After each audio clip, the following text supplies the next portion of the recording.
para los directores de las casas de Jamundí, de Roldanillo, de Zarzal. Nada que tuviera que ver con lo que hacían los habitantes del municipio. Primero. Y segundo, cuanto más lejos viniera, más cultura y mejor cultura. O sea, en el pueblo no había cultura. La cultura era el teatro, era la música, era la danza, era la plástica. Y si el teatro venía de un pueblo de al lado, no iba mucha gente. Pero si iba Enrique Buenaventura y su pandilla desde Cali, ya la cosa era más culto.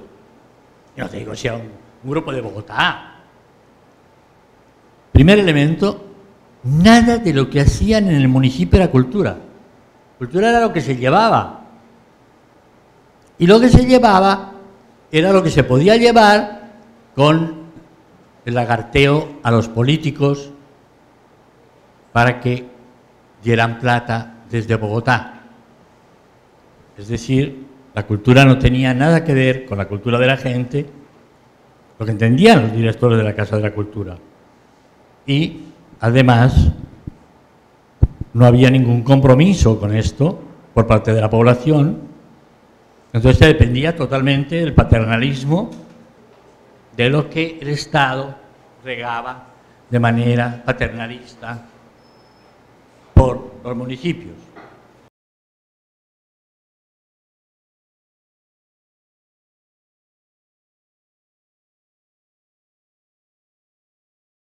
En un país como Alemania, donde la música de piano en particular y de violín, es realmente cotidiana, que haya un piano en la casa es cultura. Pero yo conozco casas en Bogotá donde el piano tiene mucho más de adorno, como una lámpara.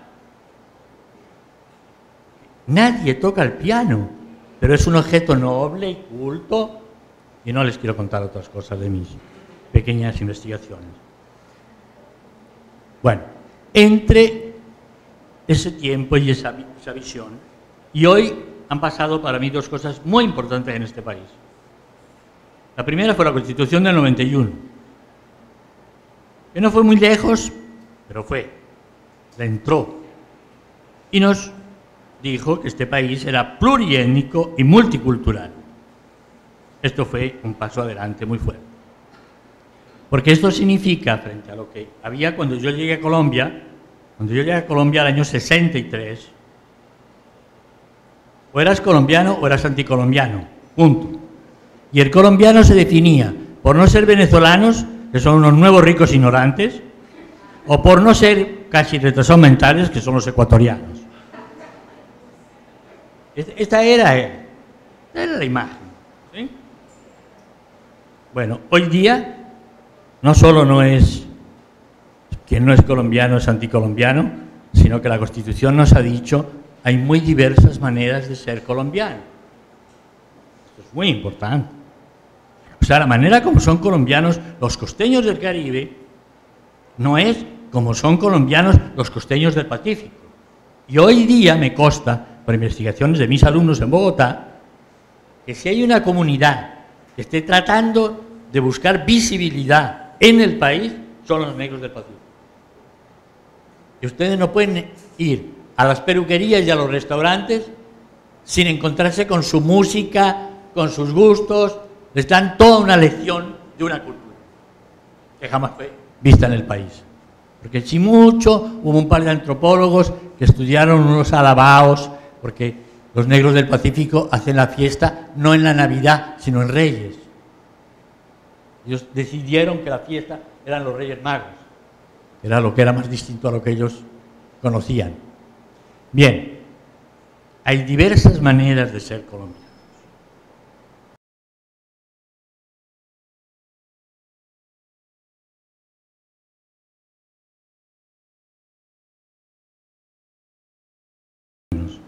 Bien, entonces yo quería plantear cuáles son algunos de estos desafíos, ya para redondear, los desafíos que esta nueva sociedad de la información, con toda su doble cara, su ruptura con la sociedad industrial y esta nueva figura de esta sociedad del conocimiento en términos de valor agregado, pero del valor que más vale, el que cuesta de verdad.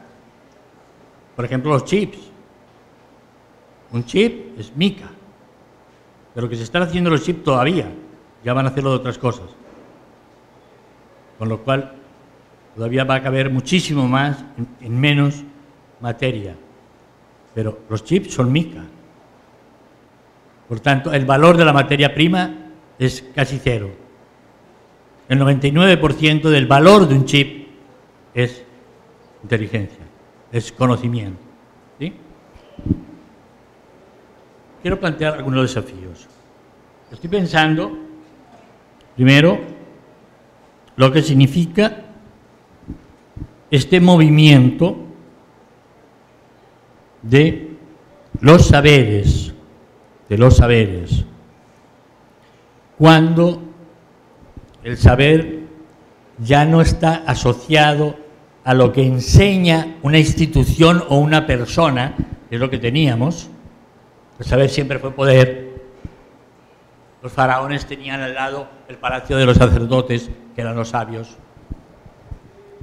o los conventos de los monjes en la Edad Media, que eran los sabios. Estamos en un momento en el cual el saber, el conocimiento, se salió de los lugares sagrados. Hoy hay un montón de saber socialmente valioso que no le pide permiso a la universidad ni a la escuela para circular por la sociedad. Aquí hay un primer elemento que hace que estas sociedades nuestras, latinoamericanas, se asuman a la vez como sociedades que quieren ser del conocimiento, pero que ahora son las sociedades del desconocimiento. Yo creo que aquí hay un papel importantísimo para las universidades. Montones de antropólogos, su mayoría de pregrado, han recogido montones de saberes de nuestros indígenas, pero entre esos libracos de tesis y los funcionarios del Ministerio de Comercio Exterior que negociaron con los gringos que vinieron a hacer el Tratado de Libre Comercio, hay un abismo. Es un abismo. Los norteamericanos venían con una batería jurídica clarísima para patentar saberes de diseño, saberes medicinales, saberes de cocina.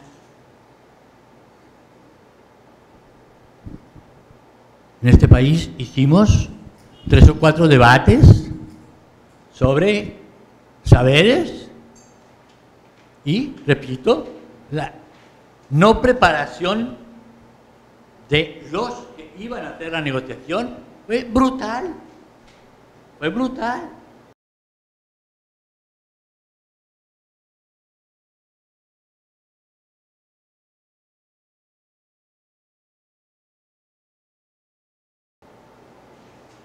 Aquí se plantea un primer desafío. La universidad no está legitimando eso que Conciencias sofisticadamente, pero lo ha metido, que es el diálogo de saberes. La universidad tendría que legitimar esos saberes, tendría que asumirlos como un desafío a su noción racionalista, etnocéntrica de conocimiento científico. Por ejemplo, yo soy muy crítico, se lo digo, de lo que hizo la ministra de Educación de los 8 años de Uribe con los ECAES. Lo que hizo fue construir una estandarización de conocimientos nacionales, destruyendo lo que más aprecian hoy los inventores, que es el conocimiento local.